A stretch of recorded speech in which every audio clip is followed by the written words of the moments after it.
నమస్కారం అండి. నేను మీ doctor TS Deepti Sarojini, senior industrial health physician. So, ఇవాళ మనము ఒక ముఖ్యమైన టాపిక్ గురించి మాట్లాడుకుందాం. ముఖ్యంగా వర్క్ ప్లేసెస్‌లో చాలా కామన్‌గా వచ్చే ఒక ప్రాబ్లమ్ అండి ఇది.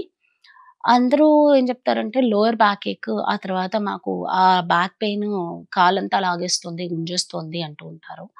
సో, జనరల్‌గా ఏంటంటే దీన్ని సయాటికా అంటామండి. సయాటికా అంటే ఏంటి అంటే, సయాటిక్ నర్వ్ కంప్రెషన్ అయినప్పుడు మనకి ఈ పెయిన్ అనేది స్టార్ట్ అవుతుంది. అసలు సయాటిక్ నర్వ్ అంటే ఏంటి అంటే, ఇట్స్ అ కాన్‌ఫ్లూయెన్స్ ఆఫ్ నర్వ్స్. సింపుల్‌గా జనరల్‌గా అర్థమయ్యే భాషలో చెప్పాలంటే, కొన్ని పిల్ల కాలువలు కలిసి ఒక నదిలాగా ఫార్మ్ అయినప్పుడు, అది ఫర్దర్‌గా ముందుకు వెళ్ళి పాయల్లా విడిపోతుంటుంది. సో, అదే విధంగా కొన్ని నర్వ్స్ అన్ని లోయర్ బ్యాక్ ఏరియాలో జంక్షన్‌లా ఫార్మ్ అయ్యి సయాటిక్ నర్వ్ లాగా వచ్చి బ్యాక్ నుంచి థైలోకి, అక్కడి నుంచి ఈవెన్ లెగ్, పాదం, ఫుట్ వరకు కూడా చిన్న చిన్న నర్వ్స్‌గా ఆహ్, డివైడ్ అవుతాయన్నమాట.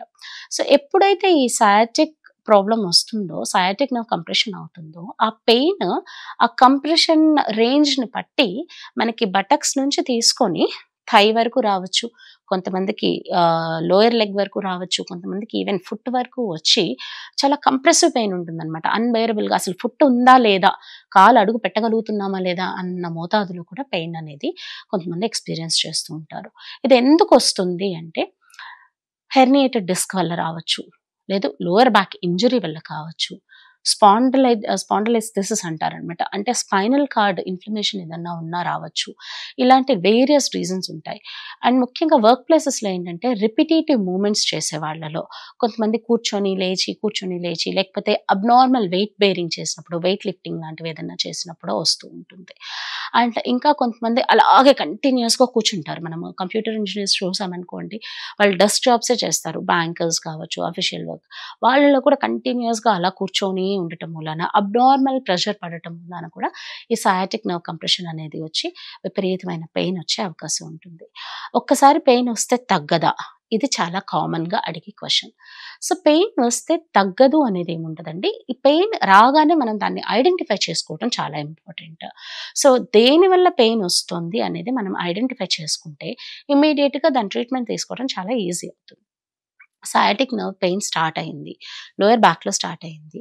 ఒక్క సైడే వస్తుంది. ముఖ్యంగా సయాటికాలో ఉండే ఇదేంటి అంటే చాలా వరకు యూనిలేటరల్ ఉంటుంది. అంటే బైలేటరల్ ఉండదు అని కాదు. 2 సైడ్‌లు కూడా వచ్చే అవకాశం ఉంది. బట్ చాలా వరకు వన్ సైడ్ పెయిన్‌గా ఉంటుంది. అలా ఉన్నప్పుడు ఇమ్మీడియేట్‌గా మనము డాక్టర్ హెల్ప్ తీసుకున్నాము అంటే వాళ్ళు బేసిక్ అనాల్జెసిక్స్ ఏదన్నా ఇస్తారు. కొంత పెయిన్ రిలీఫ్ యాక్టివిటీస్ లైక్ ఫిజియోథెరపీలో కొన్ని లెగ్ మూవ్‌మెంట్స్ అవి చెప్తూ ఉంటారు. సో, అవి రిపిటీటివ్‌గా చేయటం మూలాన మనకి కొంతవరకు ఉపశమనం కలుగుతుంది. ఇంకా కొంతమంది ఏం అడుగుతారంటే, మేడం యోగా చేస్తే వెంటనే తగ్గిపోతుందంట కదా! అని. సో, యోగా చేయొచ్చండి. చేయొద్దు అని చెప్పను. బట్ ఏంటి అంటే, ఇంటెన్స్ పెయిన్ ఉన్నప్పుడు చేయకండి. పెయిన్ రిలీఫ్ అయిన తర్వాత కొంచెం మనకి బేరబుల్‌గా ఉంది అనుకున్నప్పుడు మాత్రమే యోగా మనం చేస్తే అప్రోప్రియేట్ పొజిషన్‌లో సరైన యోగా ట్రైనర్ దగ్గర వాళ్ళ పర్యవేక్షణలో మాత్రమే యోగా చేస్తే ఉపయోగం ఉంటుంది. అలా కాకుండా మనము ఏదో ఆహ్, లైక్ వీడియోస్ పెట్టి చూసి చేసేసుకుందాం అనుకుంటే మాత్రం ఇబ్బంది పడతారు. ఎందుకంటే ఇది బేసిక్‌గా ఆల్రెడీ ఉన్న ప్రాబ్లమ్ ఇంకొంచెం అగ్రవేట్ అయ్యే ఛాన్సెస్ ఉంటాయి. So, under the inspection of A trainer మీరు యోగా చేసినప్పుడు కొంతవరకు రిలీఫ్ వచ్చేదానికి అవకాశం ఉంటుంది. సో, పెయిన్ వచ్చినప్పుడు ఏం చేయాలి అంటే హాట్ వాటర్ బాగ్స్ పెట్టొచ్చు. బేసిక్ ఎనాల్జెసిక్స్ ఇవ్వచ్చు. And at the same time కొంతమంది అడుగుతూ ఉంటారు. పెయిన్ ఎంత విపరీతంగా ఉందంటే రాత్రి నిద్ర పట్టలేదు. మాకు ఏదైనా నిద్రకి టాబ్లెట్స్ ఇవ్వండి అనేది.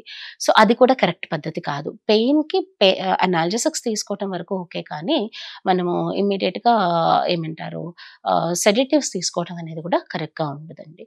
ముఖ్యంగా ఎవరైనా గుర్తుపెట్టుకోవాల్సిన విషయం ఏంటి అంటే పెయిన్ స్టార్ట్ అవ్వగానే డాక్టర్‌ని కన్సల్ట్ చేస్తే మనకి వెంటనే రిలీఫ్ వస్తుంది. అలా కాకుండా సెల్ఫ్ ట్రీట్మెంట్స్‌లో లేకపోతే వాళ్ళు చెప్పారు, వీళ్ళు చెప్పారు, హోమ్ రెమెడీస్ చేసుకుందాము అనుకుంటే మాత్రం అది కరెక్ట్ కాదు. దానివల్ల ఫ్యూచర్‌లో చాలా ఇబ్బంది పడతారు. ట్రీట్మెంట్ చేయటం చాలా కష్టమవుతుంది. అండ్ వెంటనే రికవర్ అవ్వటం కూడా చాలా టైం తీసుకుంటారు. సో, ఈ విషయాలు మనం దృష్టిలో పెట్టుకుంటే మనము సయాటికా పెయిన్‌ని ఐడెంటిఫై చేయగలుగుతాం. ఇమ్మీడియేట్‌గా ట్రీట్మెంట్ తీసుకొని రిలాక్స్ అవుతాం. తర్వాత ఇంకొక ముఖ్యమైన విషయం ఏంటి అంటే చిన్న పిల్లలు ఉంటారు మెయిన్‌గా. లేకపోతే కొంతమంది ఇంజెక్షన్స్ తీసుకున్నప్పుడు కూడా కాజెస్‌లో actually this comes under causes అండి. ఇంజరీ అని చెప్పుకున్నాం కదా! ఏదైనా ట్రామా అని. సరైన పద్ధతిలో ఇంజెక్షన్స్ చేయకపోతే కూడా ఈ సయాటిక్ కాంప్లెక్స్ ఎఫెక్ట్ అయ్యి సయాటిక్ నర్వ్ ఇంపాక్ట్ అయ్యేదానికి ఛాన్సెస్ ఉంటాయి. సో, ఎప్పుడైనా ఇంజెక్షన్స్ తీసుకునేటప్పుడు you better get it done with a proper trained professionals. అంతేకాని ఇంజెక్షనే కదా! ఎవరు చేసినా ఓకే అనుకోకూడదు. ముఖ్యంగా పసిపిల్లల్లో. పసిపిల్లల్లో ఏంటి అంటే లెస్ థాన్ 1 ఇయర్ ఉన్న వాళ్ళకి బటక్ ఇచ్చేస్తూ ఉంటారు కొంతమంది తెలియక. అది చాలా తప్పు పద్ధతి. ఎప్పుడైనా వాళ్ళకి థై రీజియన్‌లో మాత్రమే ఇంజెక్షన్స్ ఇవ్వాలి. ఒక్కొక్కసారి అలా కాకుండా బటక్ ఇస్తే we had cases where children land up in paralysis. So, ఇలాంటి విషయాలు కూడా మనం కొంచెం దృష్టిలో పెట్టుకుంటే అవగాహన అనేది మనం ఏర్పరచుకుంటే చాలా వరకు మేలవుతుంది. అండ్ ఫర్దర్‌గా ఇంకేమన్నా మనకి దీని మీద డిస్కషన్ కావాలనుకున్నా మీ కామెంట్స్‌లో తెలియచేయగలరు. Thank you.